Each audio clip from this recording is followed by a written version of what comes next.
Ever feel like you're stuck? Like you're at a crossroads, big decision looming, but you're just waiting for that one irrefutable sign, that proof to nudge you in the right direction. And it's frustrating, right? Absolutely. But what if, and bear with me here, what if believing itself could be part of the equation? Now, that's a fascinating concept, and it's a core theme in the work of William James, a philosopher we're diving into today. Specifically, his book, The Will to Believe. Which I have to say can sound a bit intimidating at first glance. Yeah, like a manual for blind faith or something. Right, but that's not what James was about at all. He was more interested in those situations where logic alone just doesn't cut it. Those gray areas we all encounter, where even with all the information in the world, the answer is still frustratingly unclear. Exactly. And what I find so refreshing is that The Will to Believe isn't some dense philosophical treatise. It's actually a collection of essays. It is, which actually makes it perfect for our deep dive today. We can pull apart his ideas, see how they connect, and most importantly, How they apply to our lives. exactly. And one of the most compelling and, let's be honest, controversial ideas James presents is this concept of a right to believe. Okay, before you go any further, I have to jump in. Right to believe. That sounds a little, I don't know, dangerous. I can see why you'd say that. Like, are we just giving ourselves permission to believe anything we want, evidence be damned? It's a fair question. Yeah. And to be clear, James isn't saying anything goes. He's very specific about the situations where this applies. He outlines criteria for what he calls genuine options. Genuine options, huh? All right, so what makes an option genuine in the world of William James? Well, for starters, it's a situation where you're forced to make a choice. You can't just sit on the fence forever, and it has to be grounded in reality. So no believing we can fly just because we really, really want to. Not exactly. The options have to be real possibilities. And finally, the decision has to really matter. We're talking high stakes here, with significant consequences either way. So it's less about believing in unicorns and more about those big life-altering decisions where the answer isn't clear, but the impact of choosing or not choosing is huge. You've got it. And it's in these moments, James argues, that our passions, desires, those gut feelings, they all come into play. So it's not just about thinking things through, but also about what we feel. Man, this is already making me think about relationships. Career risks those times when your head and heart are in an epic battle. Perfect examples. Let's say you're head over heels for someone. Are you going to wait for some sort of empirical evidence, a peer-reviewed study on compatibility, before you take a leap? Not a chance, and I can see how that same logic applies to a risky job offer. Play it safe or trust your gut. Classic, genuine option territory. 100%. And this is where James's pragmatism shines through. He believed it's less about absolute truth and more about whether a belief works in your life. Results over theories, huh? Exactly. And he uses these really vivid examples, like gambling or mountain climbing, to illustrate how our beliefs can quite literally influence our actions, even in the face of uncertainty. You know, that reminds me of his mountain climbing analogy, talking about those times when you have to just leap for it, trusting that ledge will hold you, even though you can't be entirely sure until you're already in the air. It's a great way to visualize it, right? That leap of faith. And it highlights how our beliefs can have this incredible power over our actions, even when we're dealing with uncertainty. But it goes even deeper than that. Because think about self-fulfilling prophecies or the placebo effect things we see in psychology all the time. Okay, now we're getting to the really mind-bending stuff. What's the connection there? Well, think about it. Believing in a certain outcome can actually make that outcome more likely. Not through some mystical force, but because our beliefs shape our actions. So, if I believe I'm going to nail this presentation, I'm more likely to prepare thoroughly, project confidence, all things that increase my chances of actually succeeding. Precisely.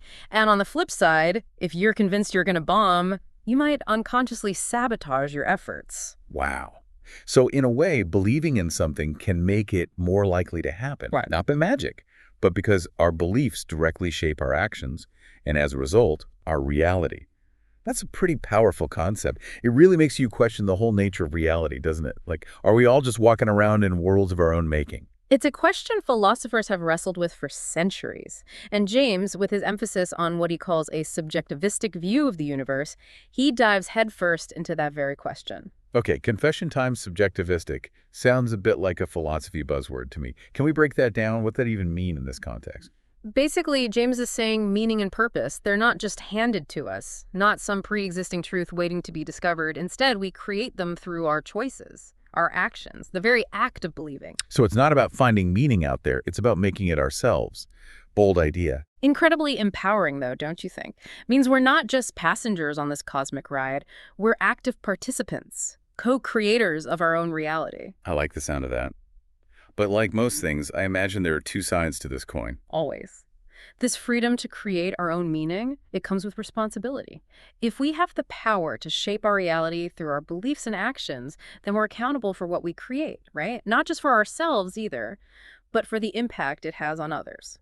Okay, so maybe a little daunting as well as exhilarating. Mm. A lot of weight on our shoulders if our beliefs shape reality.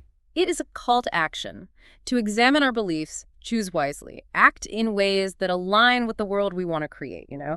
And that reminds me of another important aspect of James's work. He was pretty critical of the scientific dogma of his time. Really? In what way? He felt it was too narrow in its focus, too fixated on cold, hard facts at the expense of subjective experience, the things that make us uniquely human. I can relate to that. You ever feel like there's just more to life than what can be measured in a lab, explained with an equation? All those feelings, intuitions, even spiritual insights that science can't quite grasp. That's exactly what James was getting at. He felt science, while essential, was missing a big chunk of the picture. Subjective experience, faith, morality, purpose, the stuff that really matters to us. It's like he's reminding us to honor both sides of ourselves, right? Right. The rational and the emotional, to embrace that complexity of being human. And that's what makes the will to believe so compelling. It builds a bridge between those two worlds, reason and experience. James wasn't anti-science, but he felt it needed to broaden its horizons to encompass the full richness of human life. The best part is he makes these arguments in such a clear, engaging way. You don't need to be a philosophy professor to follow along. He uses these vivid metaphors, relatable examples, even a touch of humor sometimes to get his points across. Absolutely. That's one of the book's greatest strengths. It's accessible, he's grappling with these complex ideas, but he does it in a way that feels grounded, relatable, almost like you're having a conversation with him. Though it's worth noting that not everyone buys into James's approach. He's got his fair share of critics, too. Naturally, no thinker exists in a vacuum, right?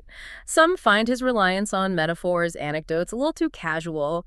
They argue he doesn't always use rigorous logic, that his conclusions can be a bit too subjective at times. So, as always, it's good practice to read with a critical eye.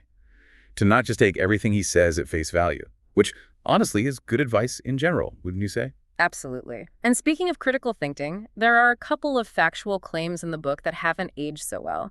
Turns out even brilliant minds can get things wrong sometimes.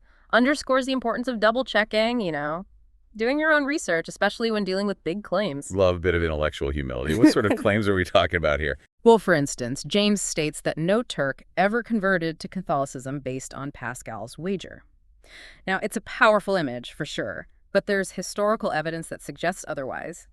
And he also implies that scientists have zero interest in telepathy, which isn't entirely accurate either. So, while his ideas are undeniably thought-provoking, incredibly influential even, it's important to remember that James wasn't always right. Exactly. And that's part of what makes engaging with his work so rewarding. It's not about blindly accepting his every word as gospel. It's about using his ideas as a springboard for your own critical thinking, your own exploration of these big questions. Which, when you get down to it, is really what a good deep dive is all about. It's like he's giving us this permission slip, right? To not have all the answers, to be okay with uncertainty, but also to recognize the power we do have, to shape our own experience. And to bring it full circle to that feeling of being stuck at a crossroads, waiting for a signpost, James would argue that sometimes the most powerful thing you can do is just choose. Step into the unknown, with courage, with conviction. To, will yourself to believe in the possibility of something better, something more meaningful. It's a bit of a head rush, isn't it? Exciting, but kind of scary, too. That's the beauty of it, though, right? With James, you don't get easy answers. No simplistic solutions. He wants you to wrestle with these big questions, embrace the complexity, the ambiguity, and ultimately craft your own meaning, your own purpose, in a world that can feel pretty chaotic at times. And maybe, just maybe, in that act of believing and taking that leap of faith, maybe we nudge the universe just a little bit. nudge ourselves even in the direction we want to go. It's a beautiful thought, and one that James himself clearly resonated with. Remember that line from earlier? Believe that life is worth living, and your belief will help create the fact. Powerful stuff. And a good reminder that we're not just along for the ride, right? We have the power to choose, to believe, and ultimately to create. That's a responsibility, no doubt, but also a real privilege. Couldn't agree more. So there you have it. A deep dive into the mind of William James, a thinker who dared to question, to challenge, and ultimately to inspire. We hope this exploration has sparked a little something in you, that curiosity, that willingness to embrace the unknown, and maybe even your own will to believe. Until next time, keep exploring, keep questioning, and most importantly, keep seeking.